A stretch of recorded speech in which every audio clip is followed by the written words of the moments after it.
Good morning, everyone, and welcome to the Board of County Commissioners Issues and Update on this July 11, 2023. County Administrator Gary Schmidt, you're up. Thank you, Chair Smith. So all commissioners are present, even though on the camera it looks like they're not. They're all standing right behind me. So to start, I want to clarify for commissioners and those listening and watching, the discussion about the county's equity, diversity, and inclusion efforts is not today. It will be on Tuesday, August 1st. Tuesday, August 1st at Issues, that's when the discussion will occur. At one point, Chair, you mentioned today, but I want to clarify it's not today. It will be on Tuesday, August 1st. Thank you very much for that, Gary. All right. Chair, would you please convene as the North Clackamas Parks and Recreation District? I will recess as the Board of County Commissioners and convene as the North Clackamas Parks and Recreation District. This is a North Clackamas Parks and Recreation District Advisory Board appointment. Tony, would you please take it from here? Good morning, Directors. Chair, the District Advisory Committee staffed by NCPRD staff currently has 2 openings on their committee due to term expirations. Through a recruitment process, 3 applications were received, 2 are recommended for appointment. Both are new. Recommendation is Mark Elliott to a first term and Jeanette DeCastro to a first term. Discussion, or I will entertain a motion. Move to approve Jeanette DeCastro and Mark Elliott to the NCPRD District Advisory Committee. I'll second. Director Savas has moved we approve Mark Elliott and Jeanette DeCastro to the NCPRD Board, and Director West has seconded the motion. Further discussion? Seeing none. Tony, please take the poll. Director Schrader. Aye. Director Shull. Aye. Director West. Aye. Director Savas. Aye. Chair Smith. Aye. Motion passes 5-0. Thank you.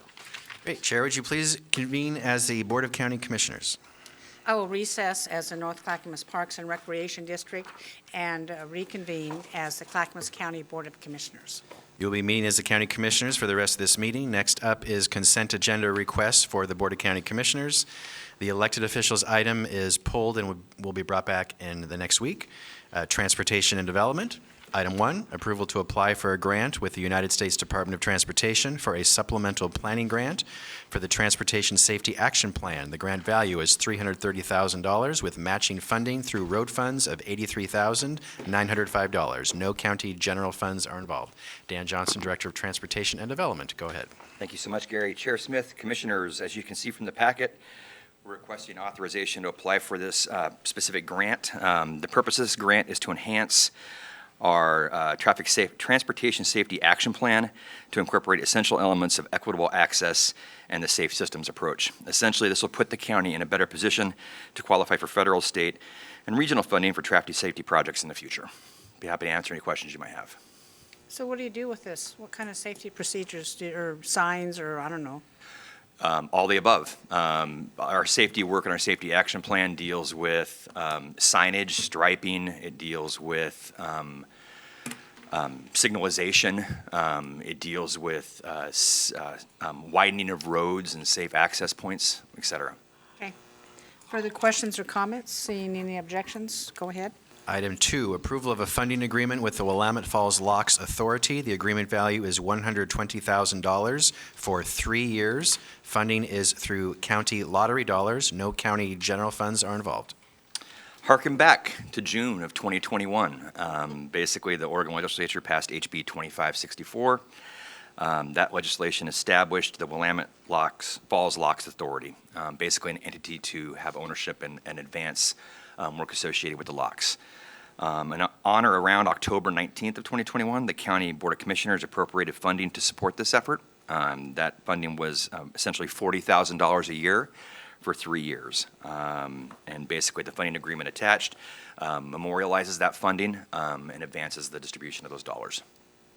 Is this funding being paid out all at once, or is it being paid yearly? Yearly. It's over a 3-year period. And have we paid the 2022 dues yet?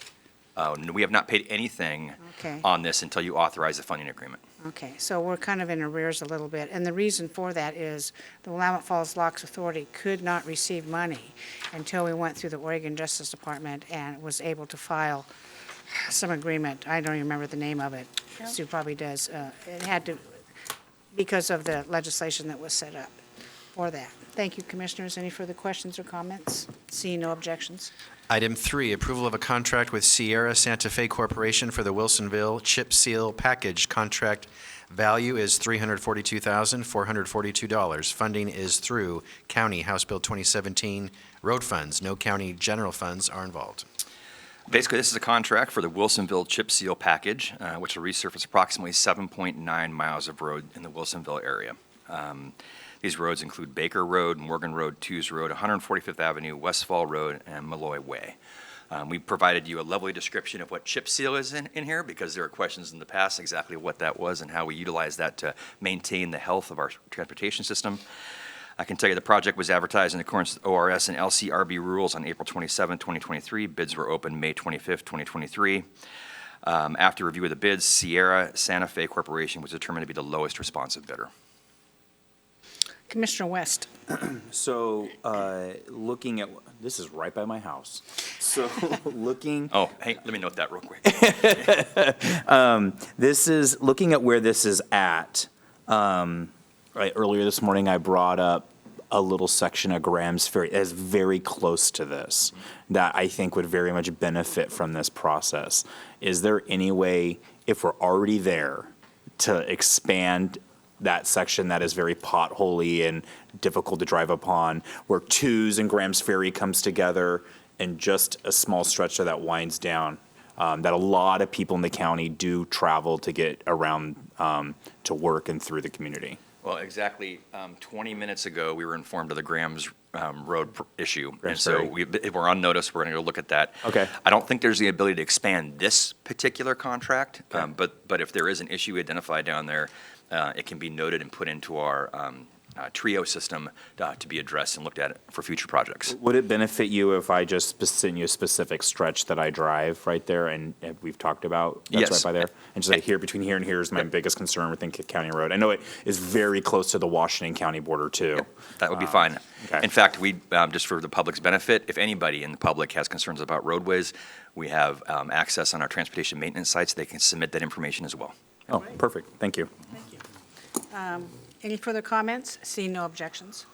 Item 4, approval of a contract with Bricks Paving Northwest for the Pilkington Neighborhood Paving Project. Contract value is $399,714. Funding is through County House Bill 2017 road funds. No county, well, is this no county general funds or is county general funds involved? No county general funds. All right, no county general funds involved. There are a couple of these. We're in that paving time of year, and so essentially, this is another paving package we're looking to advance. This is the Pilkington Neighborhood Paving Package.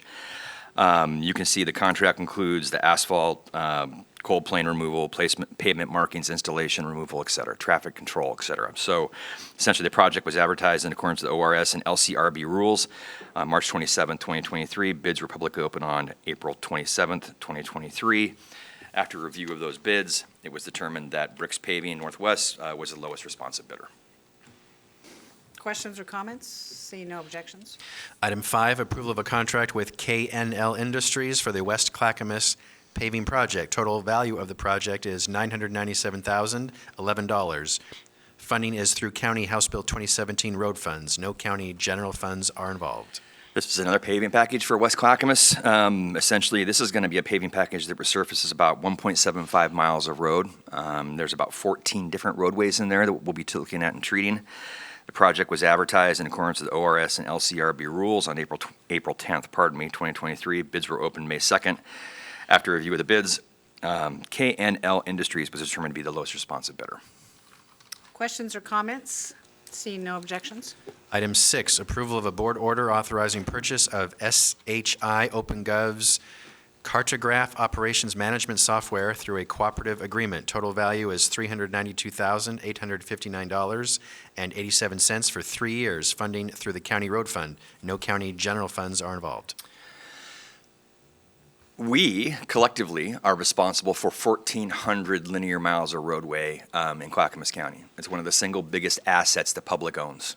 Essentially, we have been managing the maintenance and care and nurturing of that system through a number of pieces of software. Namely, you'll see them referenced down here, which is RIMS and Trio. Basically, those were home-developed applications that have run their course in time. And this is essentially is a new piece of software which will, it's able to easily track the maintenance needs of our assets, schedule inspections, and keep detailed inventory of materials on hand. Essentially, this more coordinated effort and piece of software will essentially reduce costs, extend asset life, and improve overall safety of the roadways. So essentially, this is an upgrade to our current asset management software we have for the road system, and that road system is inclusive of obviously the roads themselves, drainage, vegetation, et cetera. Good. Traffic signals too? Yep, correct. All that stuff. Yep. Wow. All those assets. Questions or comments? Yeah, just one question. Yep. What are we currently spending per year on what we have existing? They were developed decades ago, and so I don't know, probably is some update costs, but I can get that to you off the top of my head. I don't know exactly what, I'm assuming there's some maintenance costs associated with that, but I'll have to research that and get it back to you. Okay. Seeing no objections? Item 7, approval of a timber sale contract with Stella Jones Corporation for the sale of approximately 1.748 million board feet of timber as part of the Wild Trout timber sale. Total revenue is $1,165,114.08 over 2 years. Funding is through Stella Jones Corporation. No county general funds are involved. We've talked to the board about this particular harvest previously. Essentially, we advertised it in accordance with ORS and LCRB rules on April 13th, 2023, and bids were opened on May 4th, 2023. This is kind of interesting because usually I say the lowest responsive bidder. In this set of circumstances, I'm going to say the highest responsive bidder was Stella Jones Corporation, who basically proposed the dollar amount that was read to you previously. So this will be over a 2-year process to harvest the site, and be happy to answer any questions you might have.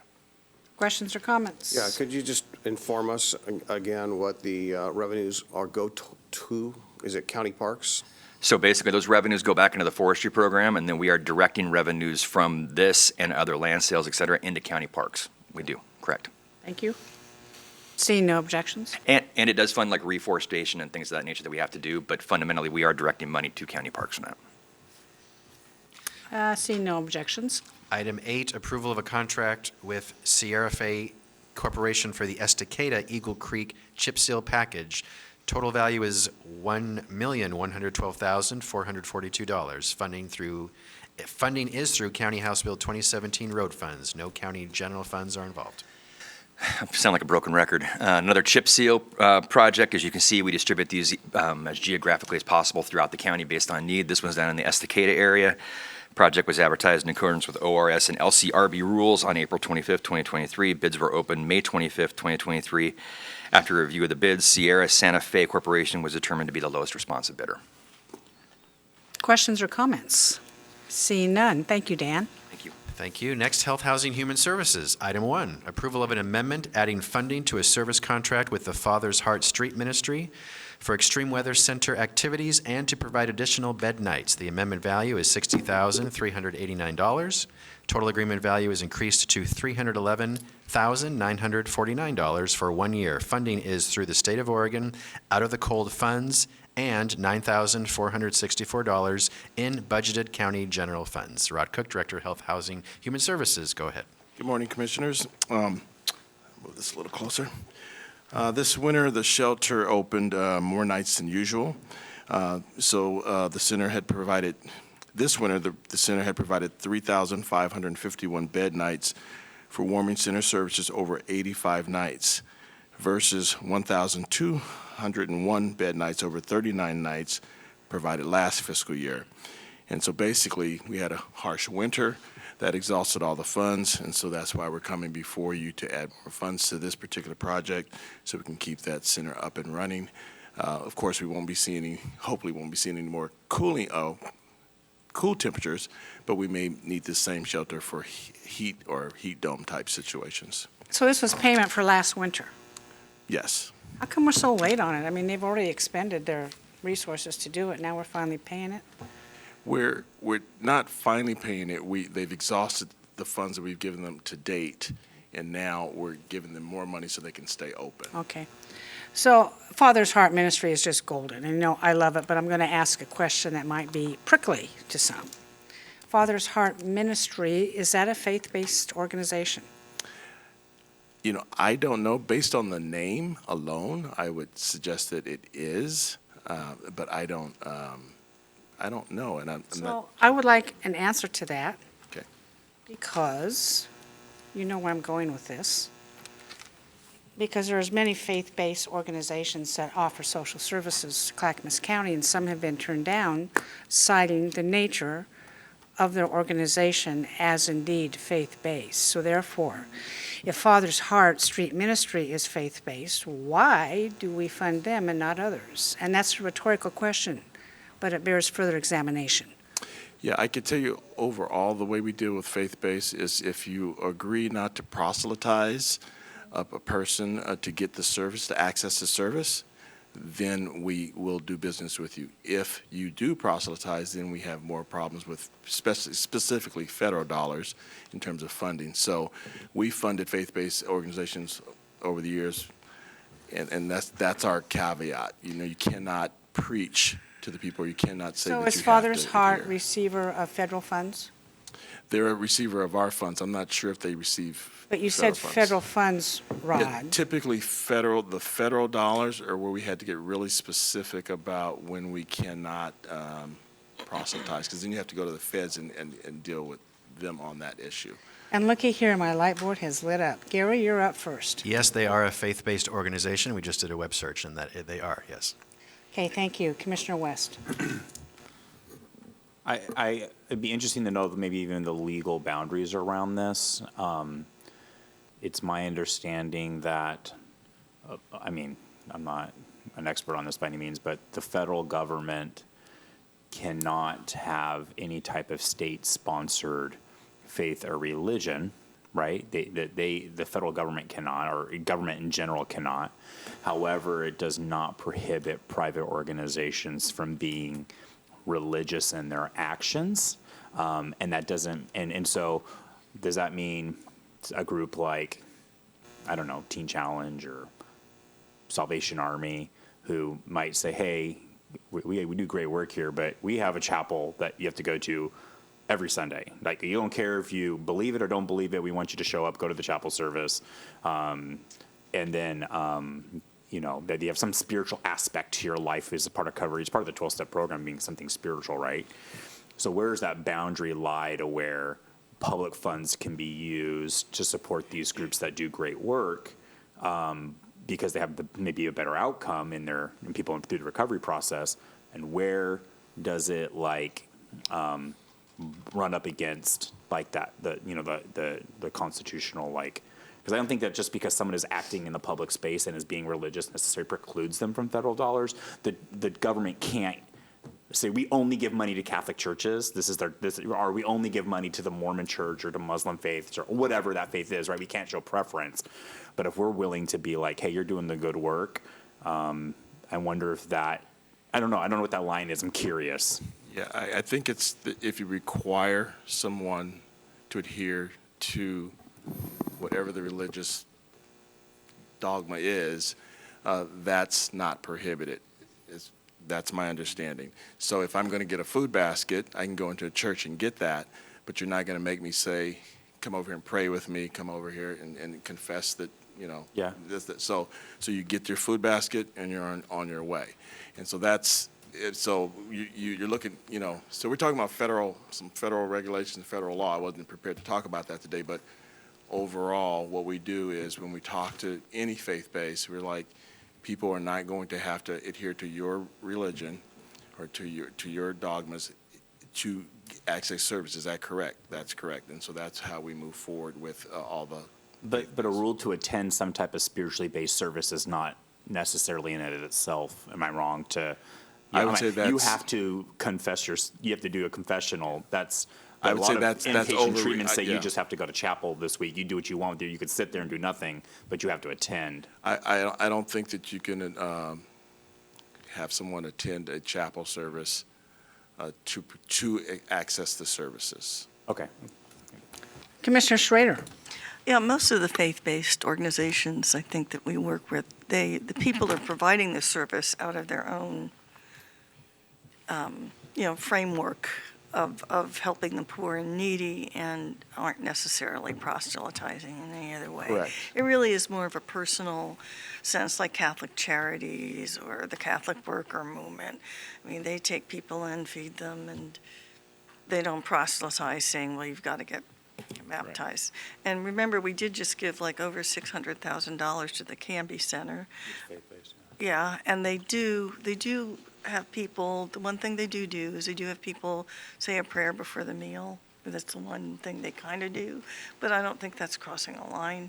I think it's just kind of something, but you do have to be careful that it doesn't cross Yeah, the some of the more line into coercing people in order to get a service. You do it out of your own religious sensibility, not forcing anybody to, Some organizations have created a C9 so they keep the church separate from the business. Yeah. And so when you hear about Catholic churches doing bingo and those type of things, or fundraisers, they will separate themselves. But see, so you guys are asking a very sophisticated question, and there's nuances along the stream, but it's like, again, what we hold them to is, can they just come in and access the services without all the pomp and circumstance of any religion? And that's how we kind of have been doing it here in Clackamas County. Okay. Commissioner Scholl. Yes, thank you. Our Father's Heart Street Ministry, they have a Christ-based philosophy for helping their fellow man, but they have a secular approach to providing the aid. So I see no reason why this amendment number 2 should not be approved. I don't think there's any disagreement whether this is going to be approved. My question goes for a very broader policy decision.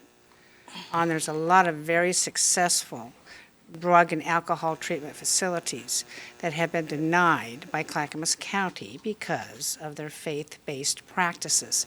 And I personally think it's wrong. That's why I broached the session, knowing every commissioner would want to comment on this. Commissioner Savas, you're up. Yeah, well, to your question that you just, or your statement that you just repeated again, I would say that I don't think that has been,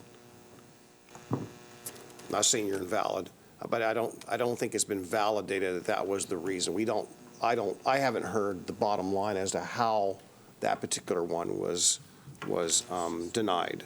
But what I did want to turn my light on for to get recognized to speak was that, going to a lot of faith-based organizations that provide services for those who are in need, homeless, houseless in this case, as many times, even including Father's Heart, I don't think that they promote or are allowed to promote with these dollars their particular religious beliefs. So it's available, but I don't beat the promotion of that. So it's not to further their religious beliefs. It's there to serve the people that they are inclined to serve. Not that much different than other organizations that are not faith-based that do the same thing from a philanthropic standpoint, but with assistance. So just want to just say that's been my observation. I have not seen a promotion of any religious belief. Yep. Any further discussion on this? Seeing no objection, thank you. We will research this information and get it back to you, commissioners, that you've asked for. Thank you. Item 2, approval of an amendment decreasing funding of a subrecipient intergovernmental grant agreement with the Oregon Department of Human Services for Older Americans Act and Oregon Project Independence programs.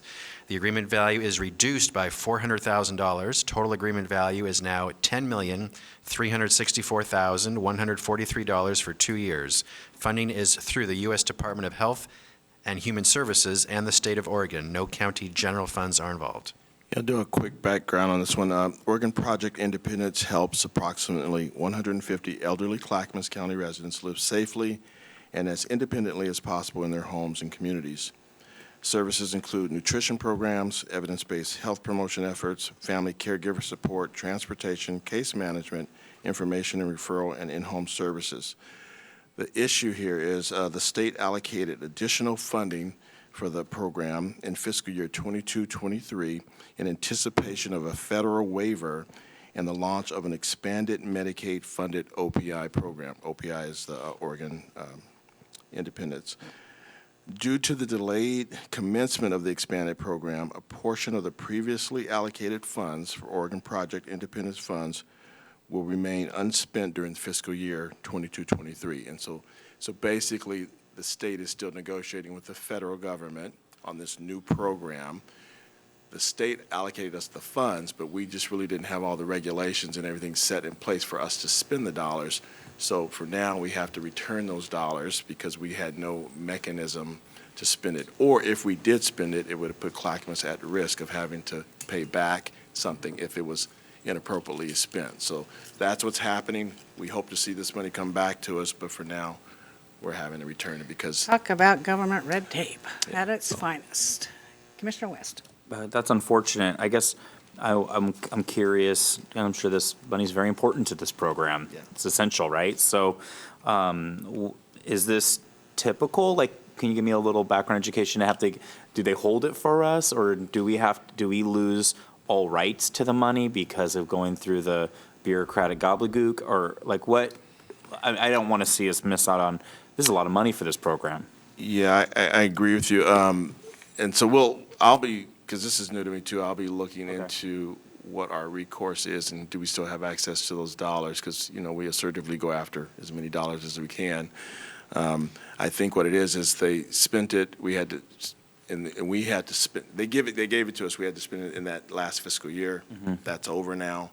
And so we're returning it, so our books are straight, but now we will go have a conversation with them about, we still need the money. We were ready to spend it. We have a program set up and ready, so Can we get an that's how extension? we move forward. Is there a way to not return it, or is that the law? The state, I'm going to be careful what I say, but the state overall with their contracts are typically 6 months behind, if not more. Okay. They've had a difficult time getting to contract, and so Gary knows this. We're always working in the rears on things. On this particular one, it looked like because of where they received the money, it was a spend it or lose it situation. But I don't know if they got additional dollars for this fiscal year, so we'll look into that for sure. Okay, thank you. Any other comments or questions? Seeing no objections. Item 3, approval of an amendment increasing funding, extending the duration, and updating program language to a revenue intergovernmental agreement with the Oregon Department of Human Services for the Job Opportunity and Basic Skills Program. The amendment value is $1,449,243.48 for 2 years. The agreement value is now increased to $2,599,794.23 for 5 years. Funding is through the Oregon Department of Human Services. No county general funds are involved.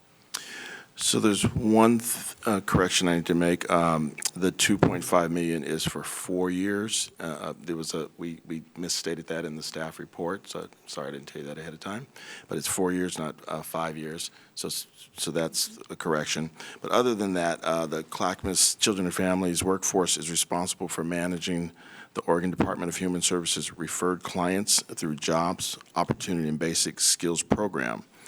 The JOBS program provides comprehensive stabilization, well-being, education, training, and job readiness support and services. Last year, they served 314 individuals. 94 families received support in navigating mental health and substance abuse recovery services, and 222 residents obtained employment. So basically, this is a great program. I think Commissioner Schrader's very involved with the workforce side of things. Yeah. Very successful program, and the state and others are really looking at our program and offering us additional dollars to do additional work. So this is good news for us.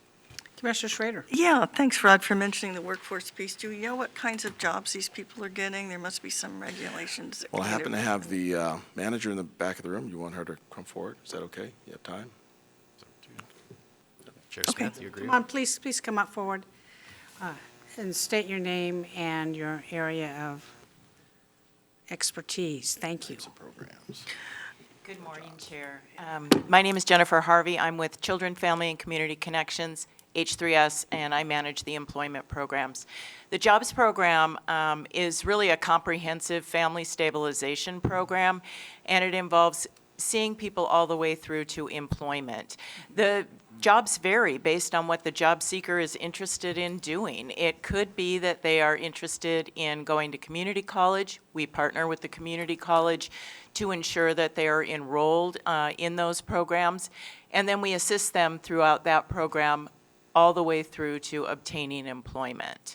The reason that the contract is increasing is that we had a pilot program that was assisting people in navigating to mental health and substance use treatment, and that pilot program has been expanded into a fully funded 1 FTE that will be providing that services for the next biennium. So truly, the employment runs the gamut. We've had folks get into nursing, we've got someone that's placed in a Jobs Plus right now working with the Fano Creek Clinic. They're hiring that individual actually this month. And the Jobs Plus program, what it is it's subsidized employment, so that the employer is being reimbursed for part of the training wage while that individual learns new skills. So it's a very comprehensive program. We've been in cahoots with our state Department of Human Services since the 1980s with this program. TANF was signed into law in 1996, but we've been working with this population. They embed with us, we embed with them, and we've been serving our vulnerable families since the 1980s. Yeah, and thank you for that. But just to delve a little deeper, what I'd be interested in knowing is, again, if you're I know it runs the gamut, but I'd kind of like to know what that gamut is. I'd like to know, wage information, and how is it moving people up the economic mobility to prosperity with those wraparound services. So is there any specific data you have with that? And do you have federal requirements that you have to, it's mostly through DHS, so there's no. That's correct. So they analyze what you do and meet those federal requirements, correct? That's correct. We are subject to review by the Oregon Secretary of State's office. They review the TANF program, the TANF Okay. Jobs program statewide. And then, yes, there is a federal component to that. That's outside of my purview. Right. But I can absolutely get you more information on that. And then in terms of wage information, we can provide you with that information. Yeah, I'm curious because, like I said, there's one of the biggest things I hear from employers that they don't get.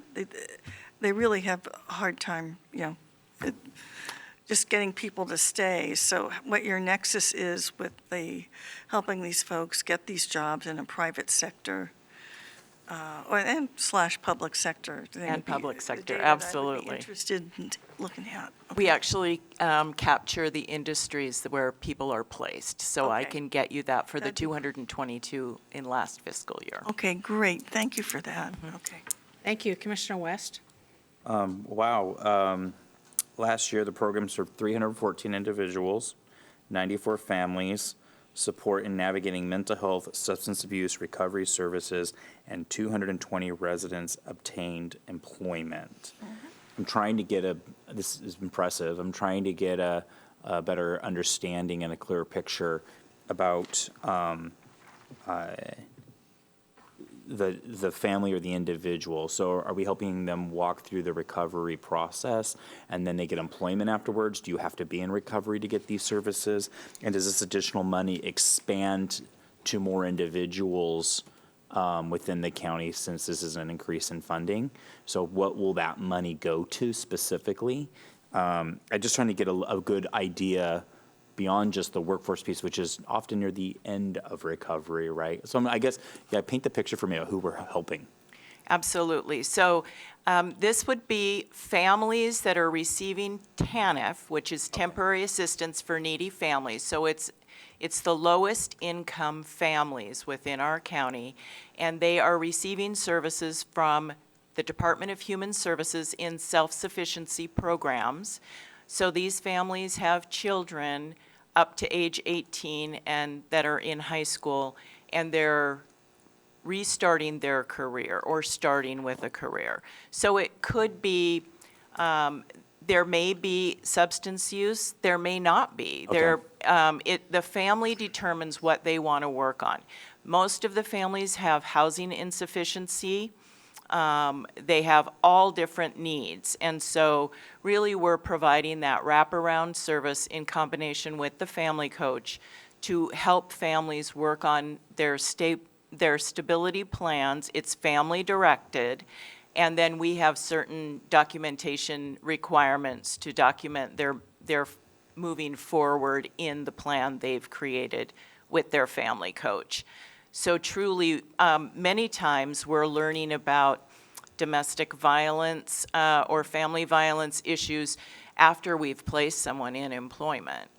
And that's when that issue really rises to the surface. And so then we're working with that family on getting a safety plan in place and ensuring that they are going to be safe. And we may sometimes take a couple steps back, but we may be working with an individual long-term or short-term, depending on their needs and where they're starting from. The individual we have working at a clinic right now, that person has been with our program for a number of years, gotten their GED, moved on to additional schooling, so they may be with us for a very long time. Do they tend to, like, once we help get through the training process and they become an actual, like, asset to the workforce, they got through training, they know their skill, do we have a high success rate to get people to that point of past the training and that it ends up being a valuable? So it's a little bit difficult to have data beyond when they're employed because at that point they're no longer eligible for TANF once you have an income. But yes, we do have a really good success rate with those families that are engaged with us in moving forward and assisting with those stabilizing services. Awesome, thank you. Thank you. The program is called JOBS, Job Opportunity Basic Skills. Thank you very much for coming forward. Seeing no objections to this, Gary? Item 4, approval of an amendment extending the duration and increasing funding of an intergovernmental agreement with the South Metro Area Regional Transit for on-demand transportation services to the Villebois Community Housing. The amendment value is $80,000 for 12 months. The total agreement value is increased to $222,140 for 3 years. Funding is through the Oregon Health Authority. No county general funds are involved.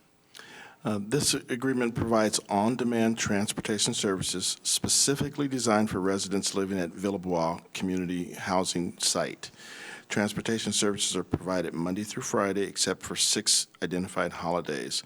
This amendment number 1 extends the term of the agreement 12 months and additional funding for the extended period. Last time I was before you with this particular thing, people were asking how they're paid, so I'll just give you that. The agency is compensated at an hourly rate of $47.27, or that was this fiscal year's amount. The number of rides fluctuates per month, and the monthly payments are paid per invoice. So we only pay for what we get, so to speak. That sounds like a commercial, but anyway. Okay, questions or comments? Seeing no objection? Oh, sorry, Mark, I didn't see you down there. Yeah, Mr. Cook, this contract is required because TriMet has got no visibility in the coverage area for this? Correct. Oh, yes. That's a whole nother discussion, but oh, yes. Thank you. Seeing no objection? Item 5, approval of a revenue intergovernmental agreement with the Oregon Department of Transportation for operations and capital funding for the Mount Hood Express services. The agreement value is $366,592 for 4 years. Funding is through the Oregon Department of Transportation. No county general funds are involved. Okay, so both this item and the next item on the agenda are revenue intergovernmental agreements with ODOT for Mount Hood Express Public Transportation Services. They have divided the funds into 2 separate agreements, one for operations and the other for capital and planning projects, each with a specific matching rate and requirements. There's a $37,023 match requirement, which was provided by the State Transportation Improvement Funds and private funds. DTD does transportation services like roads and bridges, while social services has the expertise in transit services like Mount Hood Express and transportation reaching and connecting people. With this funding, it is anticipated that Mount Hood Express service will deliver approximately 70,000 rides. Wow, 70,000 rides. Questions or comments? Seeing no objection. Item 6, approval of a revenue intergovernmental agreement with the Oregon Department of Transportation to fund the operations, maintenance, and planning for the Mount Hood Express. The agreement value is $1,182,240 for 2 years. Funding is through the Oregon Department of Transportation. No county general funds are involved. And this is the other part of that same agreement just discussed. This agreement will provide funding for the preventive maintenance and operations of Mount Hood Express buses. Questions or comments? Seeing no objection. Item 7, approval of an amendment to approval of an amendment extending the duration, increasing funding, and updating program language to an administrative services contract with Trillium Community Health Plan for behavioral health services. The amendment value is $428,000 for 12 months. The total agreement value is increased to $1,372,000 for 4 years. Funding is through the Oregon Health Plan. No county general funds are involved. Yes, this is a revenue agreement with Trillium Community Health Plan funds behavioral health crisis, wraparound care coordination, and peer community-based services for at-risk and youth families. Trillium is a coordinated care organization contracted with the Oregon Health Authority to arrange for the provision of managed care services under the Oregon Health Plan for Oregon Health Plan enrollees. During the prior contract, we had 3.6 of Clackamas County mental health urgent walk-in clinic patients were enrolled in Trillium Community Health Plan. Questions or comments? Seeing no objections. Okay, items 8 through 15 are all the same purpose, so I'll read these together. They are all providing weatherization services for eligible households. The funding is all coming from the Oregon Housing and Community Service grant funds. No county general funds are involved. Item 8 is for a contract with Alpha Energy Savers for a total contract value of $1,050,000 for 2 years. Item 9 is a contract with Electech Lighting and Electrical for a total contract value of, these are all exact the same amount too, $1,500,000 for 2 years. So item 10 is for a contract with Energy Comfort and Construction. Item 11, a contract with Four Seasons Heating and Air Conditioning. Item 12, a contract with Good Energy Retrofit. Item 13, a contract with Rickert Family Incorporated. Item 14, a contract with Sky Insulation. Item 15, a contract with WireNut Enterprises. Again, these are all for weatherization services for eligible households. The dollar amount is exactly the same for each organization, $1,500,000, 2-year contract, funding through the Oregon Housing and Community Service grant funds. No county general funds are involved. Try to streamline that for you, Rod. Go ahead. I appreciate that. So, as the administrator just mentioned, the next 7 agreements, agenda items 8 through 15, are all under the umbrella of the same procurement process and grant fund awarded to multiple community development divisions, contractors for providing various weatherization services with the not to exceed and based on actual use. The weatherization program preserves the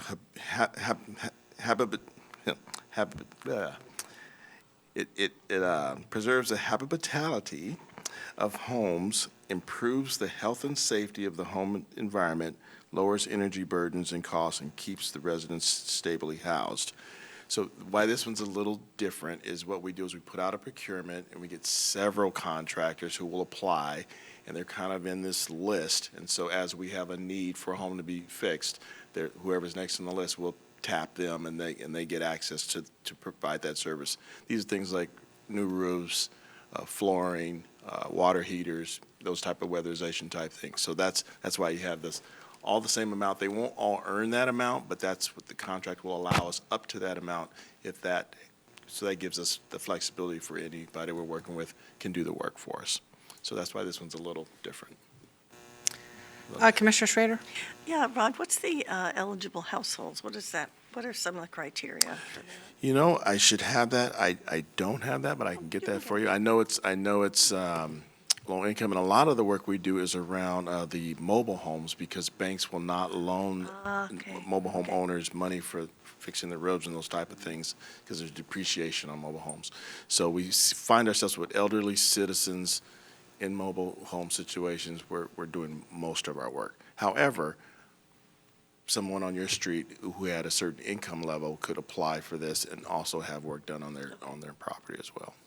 Okay, thank Could you. you send us the income levels and how to apply? Yes. Because if we're out and about talking with constituents, Yeah, it'd be we'll certainly important do to, that.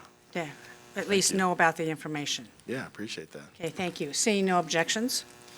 Okay, I'm jumping ahead to item 16, approval of an amendment expanding the scope of work and increasing the funding of a personal services contract with Northwest Family Services for adult and youth housing services. The amendment value is $2,427,616 for 1 year. Total agreement value is increased to $7,778,129 for 3 years. Funding is through Metro Supportive Housing Services Measure Funds. No county general funds are involved. Yes, I'm on, Northwest Family Services is a Clackamas County-based organization with nearly 40 years of experience providing services to Clackamas County residents. This amendment will increase funding for additional short-term rental assistance and expand capacity for housing navigation from 90 to 150 households serviced annually. Also increased funding for youth housing navigation capacity to assist 70 young households per year. Questions or comments? Seeing no objections? Item 17, approval of an amendment expanding the scope, increasing funding, and extending the duration of a personal services contract with Northwest Family Services for the operation of Casa Esperanza as housing, navigation, and shelter. Amendment value is $872,581 for 1 year. The total agreement value is increased to $1,309,668 for 2 years. Funding is through Metro Supportive Housing Service Measure Funds and $117,225 in budgeted county general funds. Yes, Northwest Family Services operates Casa Esperanza, a culturally specific emergency shelter for female identifying Latina survivors of domestic violence, sexual assault, and sex trafficking and their family members. Casa Esperanza offers motel vouchers to large families or households seeking a non-congregate motel-based shelter model. The program aims to move participants to stable, permanent housing within 45 days. It includes housing navigation, placement services, case management, and rental assistance. The amendment increases Casa Esperanza's annual capacity to provide motel vouchers to 30 sizable households and 100 families. Commissioner Scholl? Yes, Mr. Cook, why aren't we using Supportive Housing Services funds to fund this in total? Why do we use $117,000 in general fund when we have so much money available under the SHS funding? If it's possible, I sure would like to see SHS funds used. Somebody back here might know the answer to the question.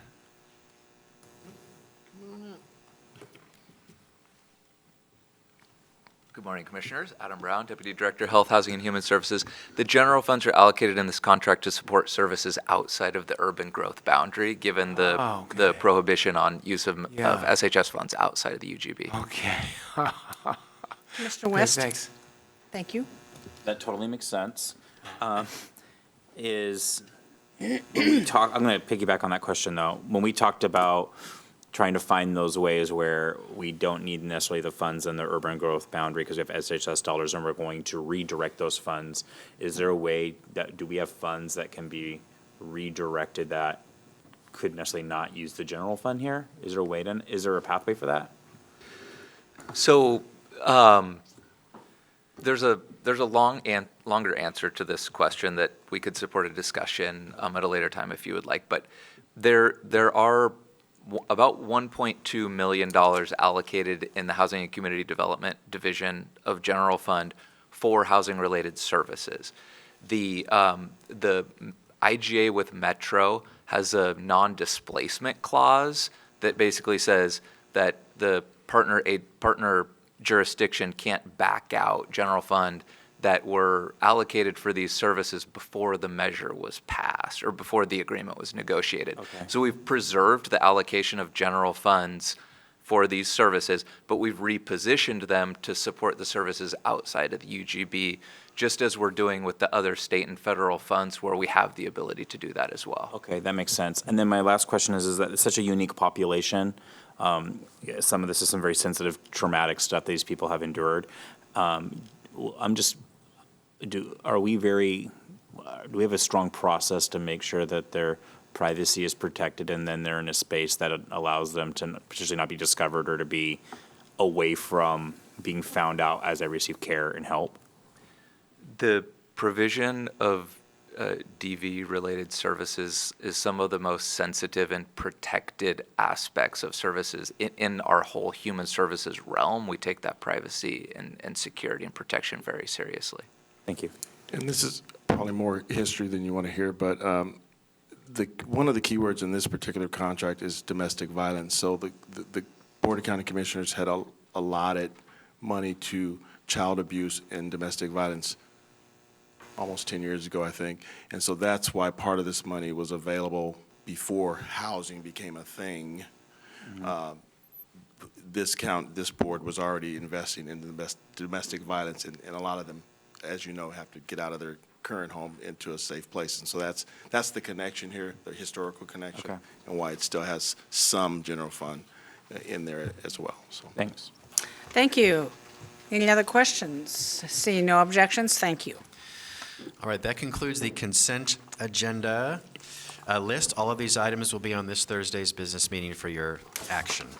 Returning to the general issues list, next is fiscal year 2022 single audit finding.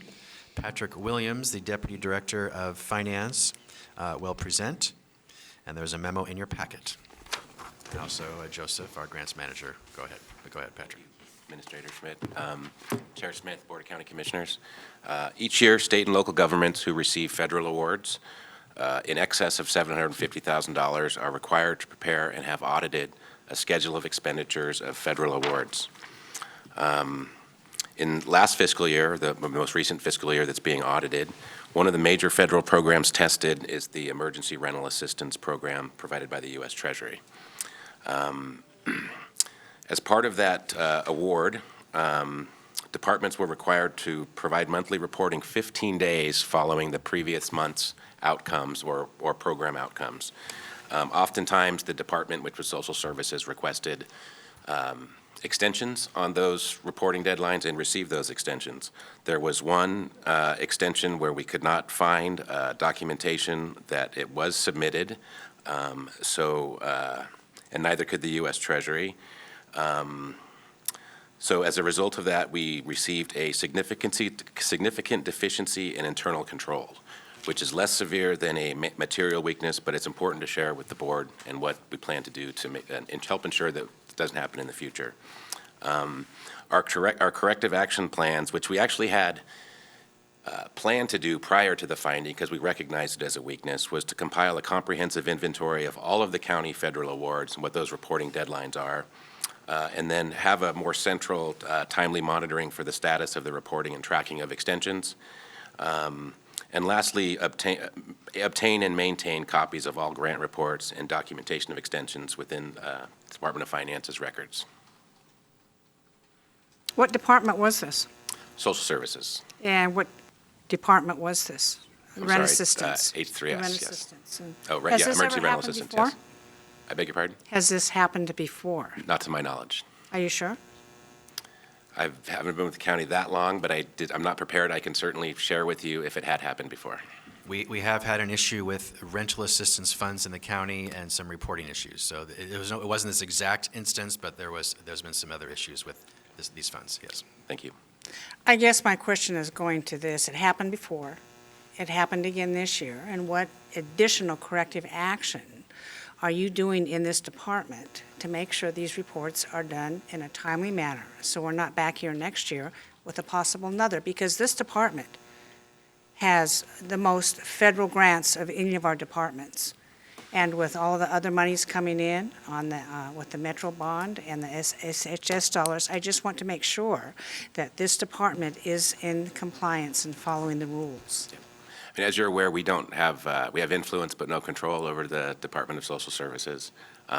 If you are referring to them, if you're referring to the Department of Finance, I'm referring to social services. Okay. Thank you, Patrick, I understand that. yeah, but we, like I mentioned, we recognize a deficiency in general with the county as far as inventorying our federal awards and reporting deadlines, and that's something that we are working on in the Department of Finance to ensure that we are aware of and at the very least and at the most responsible for the important deadlines and other things that may impact an audit finding or other things. Gary, is your light still on? It is. I have authority, Patrick. So this is a partnership between the Department of Finance, which is the centralized service for all departments, and in this case, the department that's receiving the funds, Health, Housing, Human Services. So in this instance, it was not malicious, it was not intentional, but it is an error, and it's happened in different ways twice now. So with tremendous respect, it will not happen again, H3S and Finance, and I will work with them to make sure that's the case. Thank you. And I also wanted to note, pardon me, that Social Service had applied for deadlines in this program in the past, or extensions to the deadlines, and had received the extensions for the deadlines. So I'm not here to throw Social Services under the bus. I just wanted to share that in this specific circumstance, they had demonstrated a history of applying for and receiving extensions. It was this 1 month. They did not maintain documentation for that. Don't they know their deadlines well in advance? My question may be rhetorical, so why continue to apply for extensions when you know you're reporting this on? It's just like on a broader financial picture for the county. We've established a chart of accounts with your department with monthly reconciliations. Every department knows when those dates are due. Okay, thank you. Commissioner West. Just to help me understand how this process works a little bit better, it says, I mean, when I read significant deficiency as a layman, right, in internal control, I mean, that sounds really bad. I mean, if I just read those words, right? But then you say, well, it's not as bad as this thing, though.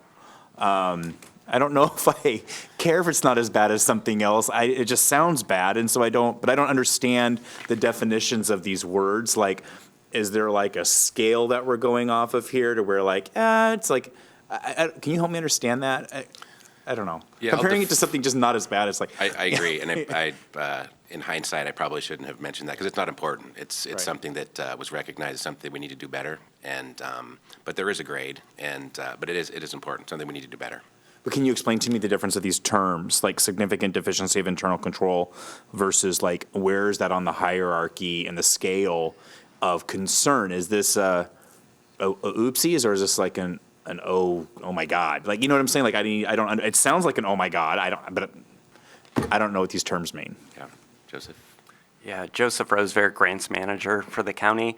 The significant deficiency is a lower scale level than a material weakness. Our external auditors go through the single audit process in there, and they will be presenting tomorrow to the audit committee the findings of the single audit in detail in there. And a significant deficiency requires them to report to governance that the issue exists, that it's important that you know that it was an issue in there. So as Patrick mentioned, definitely still deserves attention in there and focus in there. A material weakness would be more pervasive in there. Like a systemic problem, like a systemic failure? Is this a one-off? Well, not a totally one-off because it's happened twice now, but is this, I'm just curious. When the auditors are testing the program in there, they're sampling from there, and so that allows them to classify in there where it falls between the categories in there. So it's not decided by us internally at all. It would be decided the categorization from the auditors based on their testing of the program. Are there levels where the auditor would just go to Gary and be handled and never come before the board? I still don't understand the scale of the error. It would really end up being from not being a finding in there at all, no issue in there, to if it was severe enough to that governance should be aware of it, to report as a significant deficiency in there versus a material weakness in there.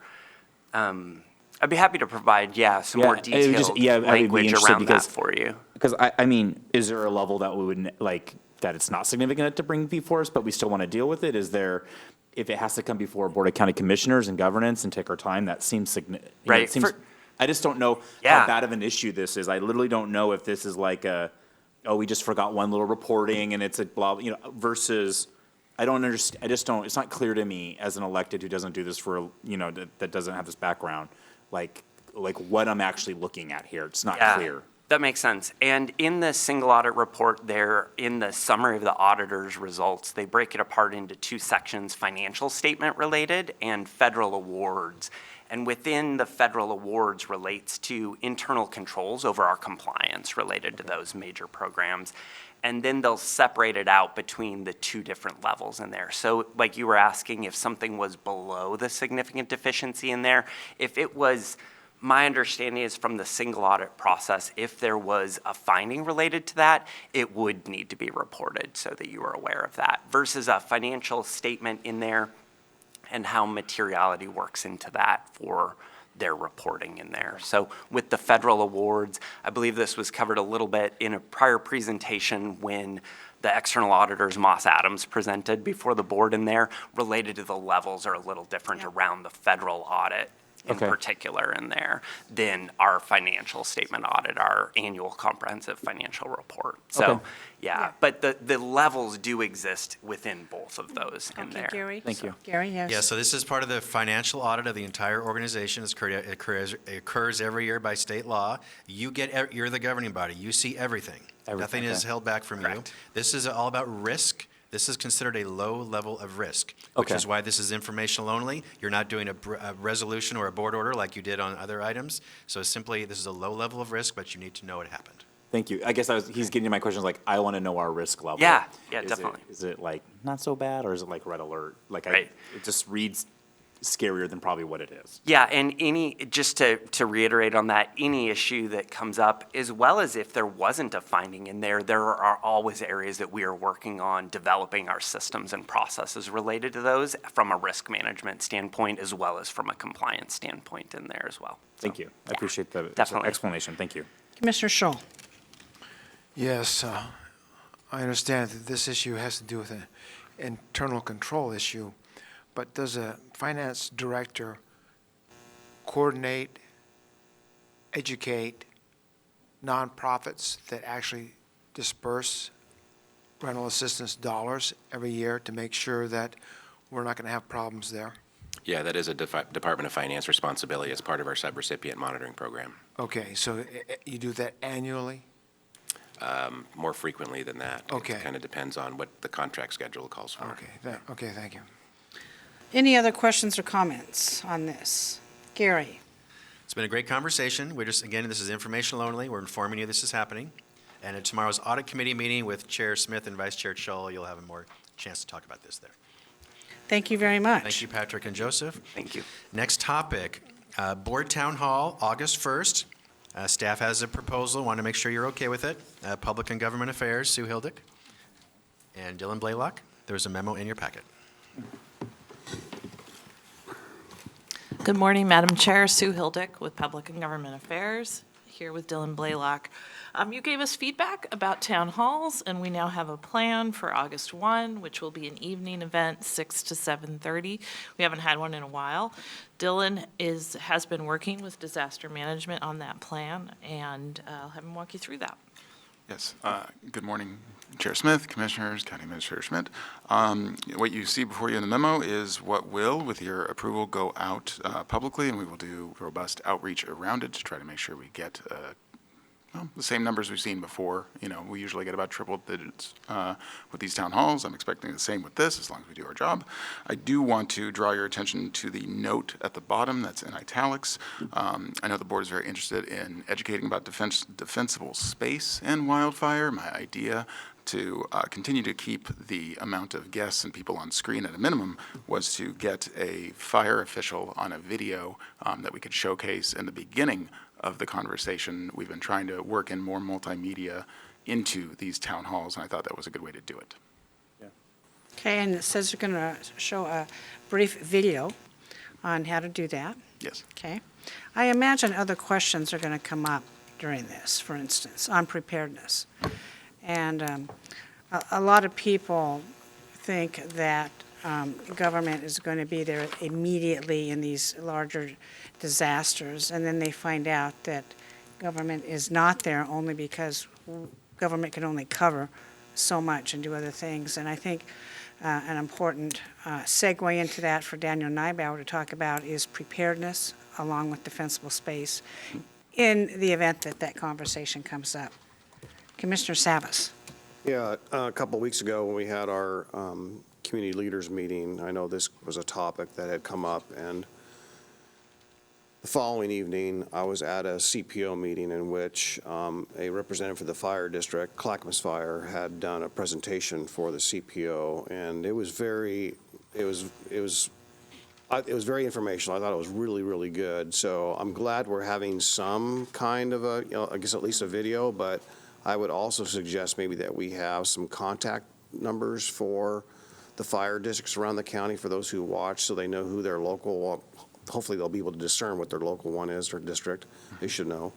But whatever kind of contact info, and if they have any other information or links to if they have a website page for the fire district, something they can tap on so they can maybe get some local advice or help for those resources, because they do a really good job.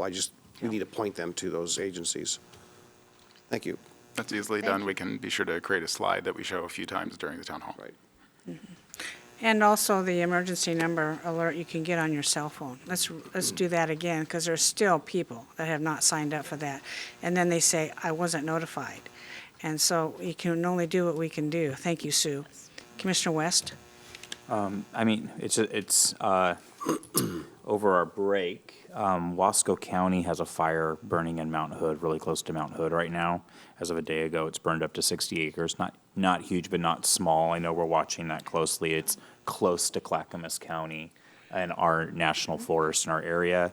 So I know our little spidey senses are all going off as we watch this and very concerned. So I think this is timely, right? They're calling it the Boulder Fire.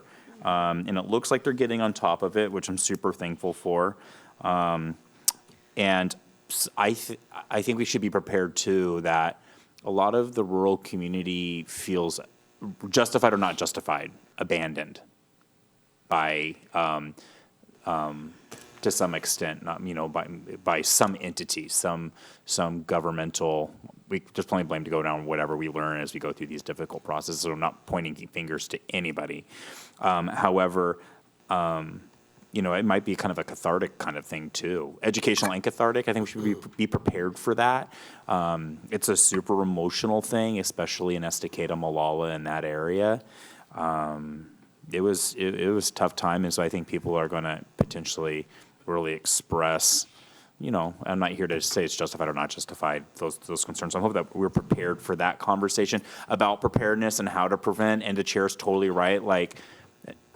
One thing is proven is that the government can't be all things to all people all at once in such a big catastrophe. There is a level of local and personal responsibility in getting people prepared for that. But I hope that we just have that readiness to deal with the more cathartic piece. I think it's still out there, that concern. Okay. Commissioner Schrader? Yeah, one of the things that I picked up on, I know when Chair Smith and I were out and about, a lot of people don't know, it's interesting to me, the difference between urban firefighting, which is what our fire departments do, versus what it takes to contain a wildfire. So I'd sure like to see some information about that presented, because the biggest issue that they had, there was when they pulled back some of our urban firefighters because of the heat dome that was going to potentially crash. And that, again, is a difference between urban versus, the forest piece of it. So I think kind of really getting information about that and what the training is for, our fire departments versus wildland and forest fires, where oftentimes we have to bring in, depending on where it's going, external, smoke jumpers and firefighters. It's a totally different way of fighting and containing and managing it. That's a great point. Yep. We'll pass that to Commissioner Jen. Savas? Yeah, Commissioner West's comments reminded me of something that as we lived through the September 2020 fires, that people don't really realize, and that is the chain of command. When you have a local fire agency, then it goes to the state, and then it changes maybe to the federal firefighters, right? Not sure the terminology, but hopefully maybe Mr. Neubauer can actually speak to that chain of command. So when you're a district and you're ordered by the state or a higher agency to step back, you are ordered to step back. And that right. doesn't stop, they don't have any authority over the locals, but we had that in Clackamas County to some degree, and it was misinterpreted, unfortunately, as, oh, they just left. Abandoning people. When in fact, they were following orders from from the chain of command. It might be a good a refresher to let people people know understand that. who's in charge as, well, winning those fires. Are our fire agencies and allies going to be there? Clackamas Fire, TVF&R. There's not a plan right now to do that. Typically with the town halls, we do try to limit the amount of people on screen, but it is, of course, a board decision. If we wanted to try to get someone there, we can. Fire here? There's a lot of fire districts. Yeah. There's a lot of fire districts. That's the problem with this. So are we talking about forest and wildfires, or are we talking about urban fires? I think we're talking about forest and wildfires. So let's keep our focus on that. I Sue? think, well, I just wanted to comment, I think as you're all expressing, there's a lot of appetite for this topic, and we could take it in a lot of directions, and it may mean that we do a series. I suggest we do the one on August 1st and then frame where we go next, because the season's longer, and it's going to be more complicated, and I could see us doing multiple. Yeah, we just need somebody available to answer those questions, because it's kind of embarrassing for a commissioner to get a question, and then who's able to answer it. We like to be able to be prepared, but obviously you can't always answer all the questions. But on this issue, we should be able to pretty much narrow it down. We've been working on it for 3 years now, and so we should be able to provide some good information. Any other questions or comments for this? I think you're right on track. Okay, thank you very much. You bet. Gary? All right, next, the Association of Oregon Counties is holding their annual District 8 meeting. District 8 are the 3 counties here in the Portland area, Washington, Multnomah, and Clackamas County. It's scheduled for Wednesday, September 13th, between 10 a.m. and 2 p.m. in Hillsborough.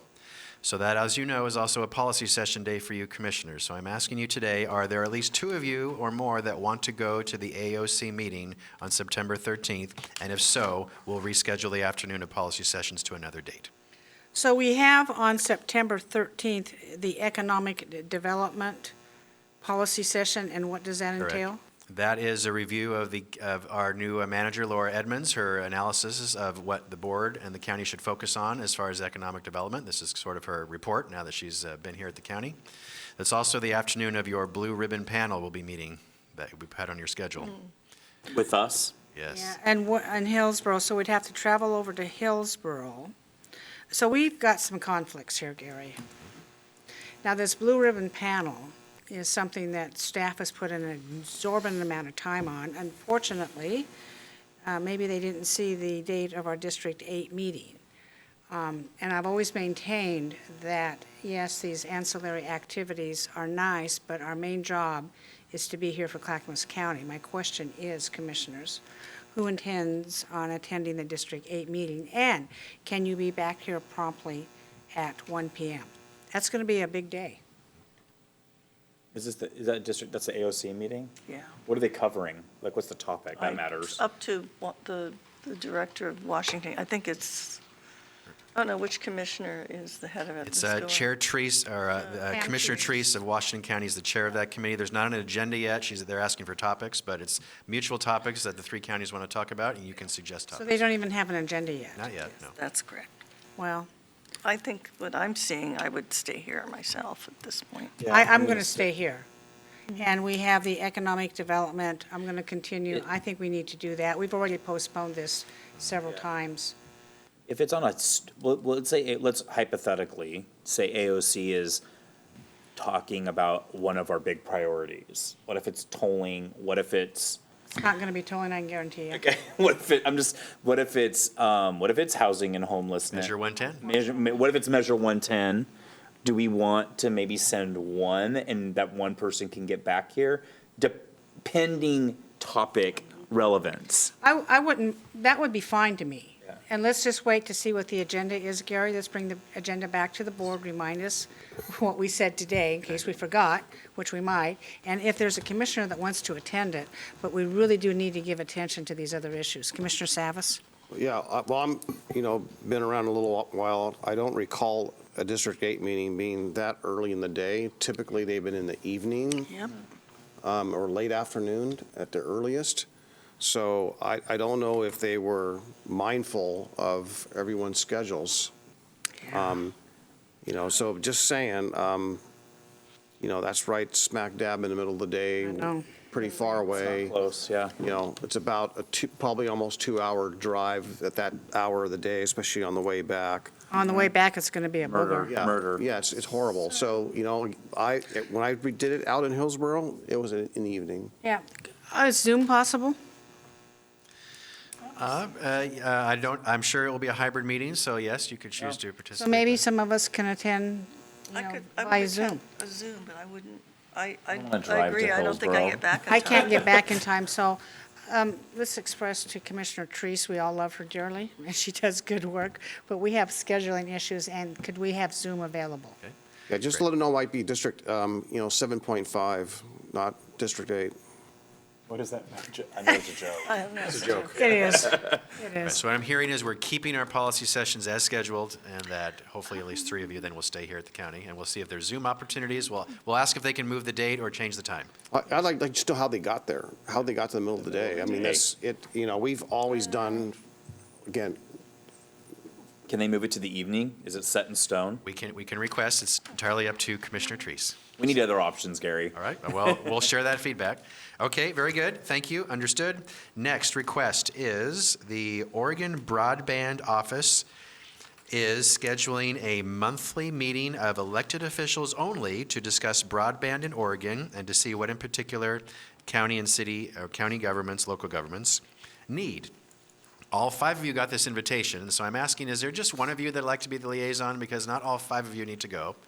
And I'm worried that maybe none of you will go, all thinking that someone else is going. So is there one of you that'd like to attend this? I'd like to do it because I actually presented on broadband and what we were doing here from our county at the National Association. So I'd like to be briefed on what we have been doing.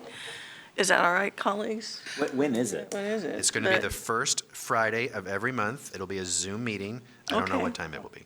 That's fine. I have time for that. Yeah, it's really important, especially in our rural areas. And Yep. Martha, you know all the efforts that we have made at Clackamas County, spending almost $10 million of our ARPA fund to deliver service to underserved areas in the county.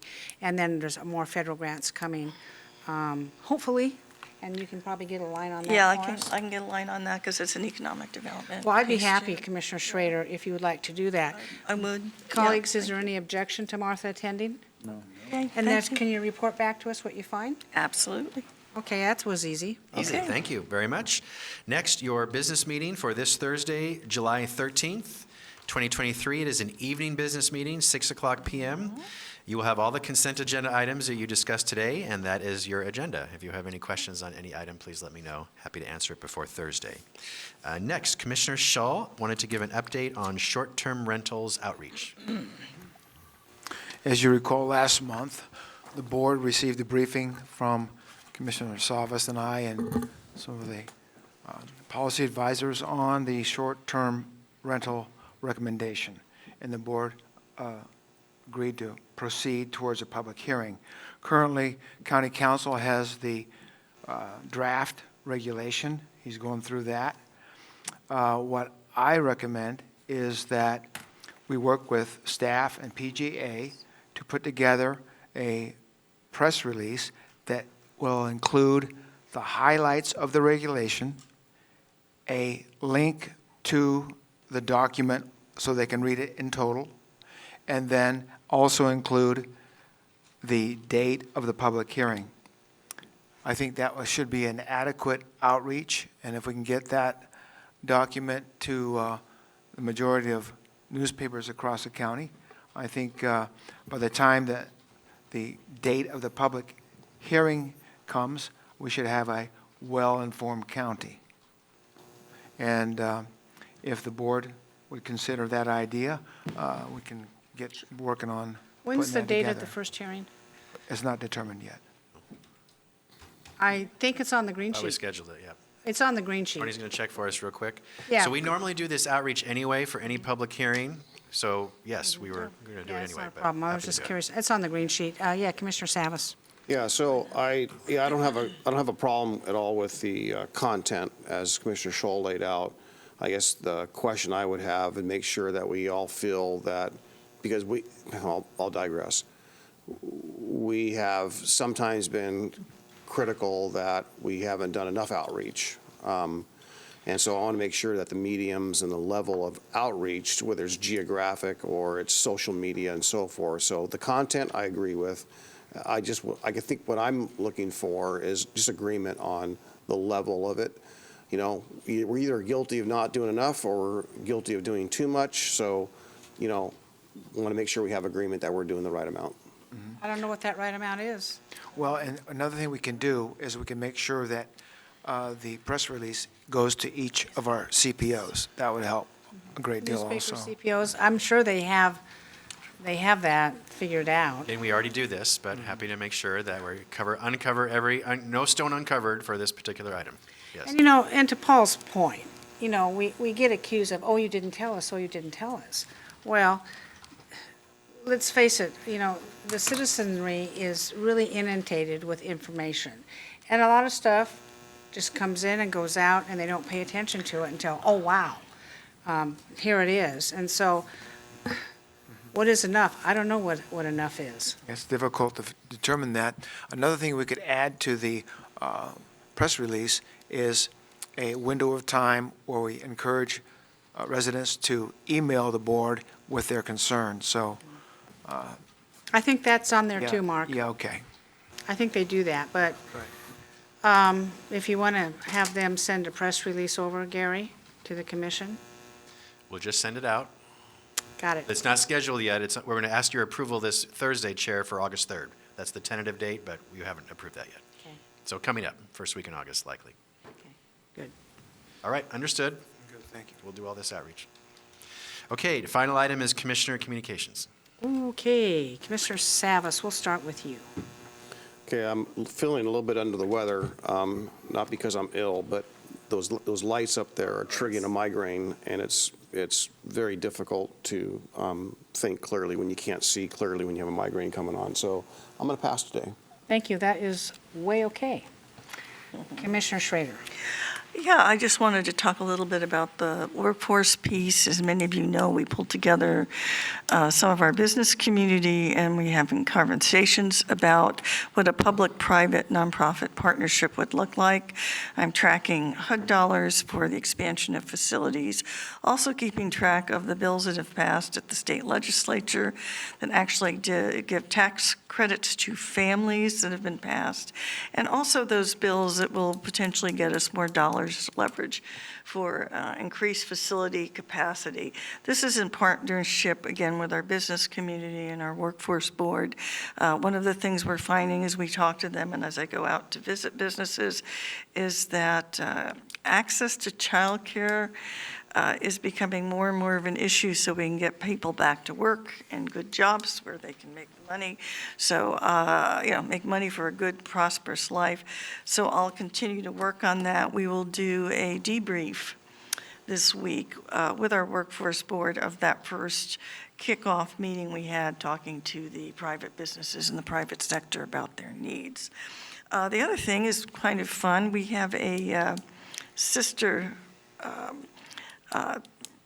province, if you know, it's Guanyun County, which we kind of signed a, sister people-to-people, agreement a few years ago.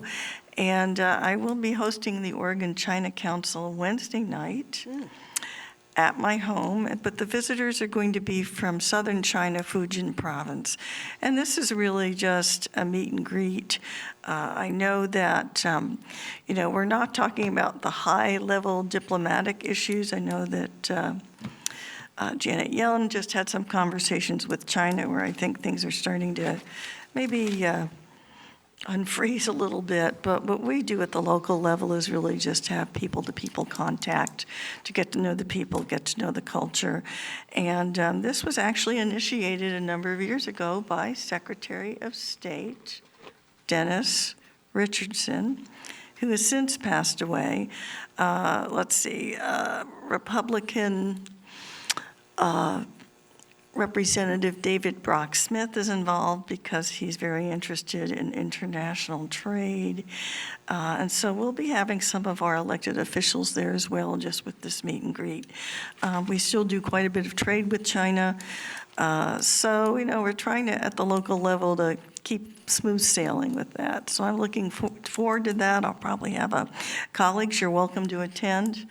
It's Wednesday evening at my house. We're going to have salmon and salmon. visitors, salmon and corn on the cob and fruit and everything else. So you're more than welcome to come. And again, this is, we're not up here with whatever issues are going there. We're down at this level where we're meeting people to people, and just building relationships with those. So anyway, you're invited to come, 5:30 tomorrow Wednesday night. Yeah, 12. Yeah, is tomorrow Wednesday? Yep. Oh, yeah, I'm going to have to go home early and cook salmon. Good Lord. Okay. Thank you. Okay. Commissioner West. A couple updates here. I don't know if people saw it in the local media, but we've been quite involved with the historic Caras Schoolhouse, the old white building there. It has been lifted off its foundation and moved to a temporary spot. So we are some great pictures out there in the media. Are kind of cool as you see this old schoolhouse lifted up and moved to a different location. We also have been having a lot of conversations with on how we can continue to do really important work regarding Measure 110s and the implication of Measure 110.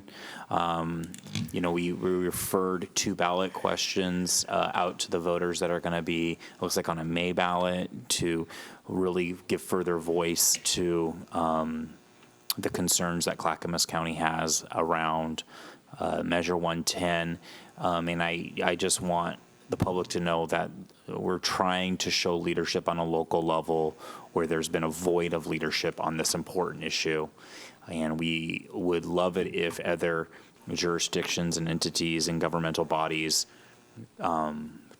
made this a priority and saw it for the crisis that it is. We've had too many people die because of bad policy, and so I'm proud that Clackamas County is trying to be strong and innovative and creative as we continue to see where we can do the work on a local level. And so those conversations are happening. We're trying to overturn every rock and look around every corner to go to the full scope of our ability as a county, and so I'm super proud of that work. More to come on that later, but wanted to give you guys a little bit of update as we work on that important issue. And I want to take a second to just briefly, Chair Smith and I had a conversation with DA Wentworth this week, and he said, hey, I pulled all the Oregon State police records on crime. For counties with a population of 7,500 or greater, Clackamas County is the safest county in the entire state. So some of the smaller counties, they don't have the same crime rates, but for a population, counting for population of 7,500 or greater, Clackamas County, according to the crime statistics from the state of Oregon, is the safest county in the entire state of Oregon. So that is the evidence, I think, some evidence that we prioritize public safety. However, we have had a few recent police shootings, and we had, during the break, 2 officers actually were victims of actually gunshot wounds. It looks like their prognosis is promising and good. I believe they're at home now and no longer in the hospital, but it still shows that we have work to do as we look at dealing with things like Measure 110, where we believe a lot of these violent acts within our county are directly related to illegal drug activity with illicit drugs. And some of this stuff is very close to the Portland border as we try to govern differently than Multnomah County and the city of Portland does. But I think people's voices are starting to be heard. So Multnomah County, during the break, decided that they wanted to make smoking straws, foil, and snorting kits freely available to addicts. The public lost its mind, rightfully so, and many electeds were like, this is literally insane, and this is enabling, dangerous drug use. 3 days later, Jessica Vega Peterson, the chair of Multnomah County, was forced to take a different action because of public outcry. People care about this issue, and they rescinded that horrible order. So good job to people in the metro area and leaders for really giving strong voice to that. So there's a lot happening in the county in this area. We care about it. And so more to come on those issues. And once again, I just want to take a second to absolutely thank the men and women in law enforcement that are putting their lives on the line for us every single day in Clackamas County. Literally standing in the way between harm's way and us to have a safer community. So we appreciate you. Thank you. Thank you, Commissioner West. Commissioner Scholl, you're up. Yes, good morning. Thank you. This evening at 6 o'clock, I'll be out with the Colton Fire District to swear in 3 new Colton firefighters.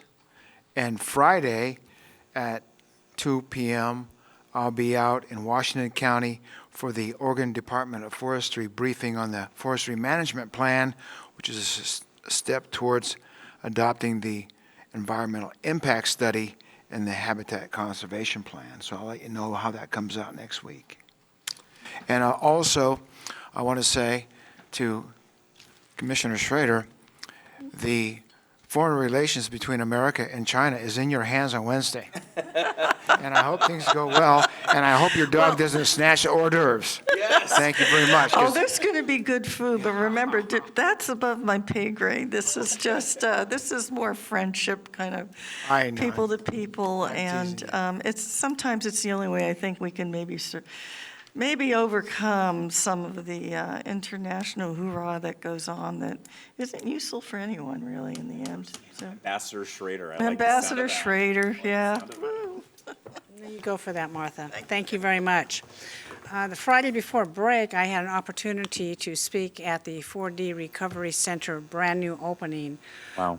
Right on 82nd Avenue, right across from Town Center. There's a lot of supported housing in the area of private nonprofits and Clackamas County. It was hugely attended, and a very good group of people out there who are anxiously wanting to take on the addiction problem in Clackamas County, which is very good. This board was on recess last week, and we all, I think, had an opportunity to do outreach. I certainly did. I was in 3 parades in Clackamas County. I couldn't attend to all of them because you can't clone yourself, but I have to say the attendance was phenomenal. I was even surprised from my hometown of Molalla. There must have been 10,000 people at that parade route. I was really, really shocked. And then I attended the Sandy Mountain Festival Parade on Thursday, and then the West Lynn Old Time Fair Parade. And I was grateful for my friend who contributed her 1940 Ford convertible Roadster, red with tan interior. She drove us, and guess what? We won first place without even, and Mayor Rory presented us with a blue ribbon. Thank you, Mayor Rory, for that. Yeah, and so totally surprised because we elected not to enter the competition because an elected official, and I figured, well, there'd be so many cars there, but so we got away with the first place prize on that, and that was well attended too. So people are coming back. I think from COVID, people are anxious to get out and be social and do activities, and it was very heartening for that.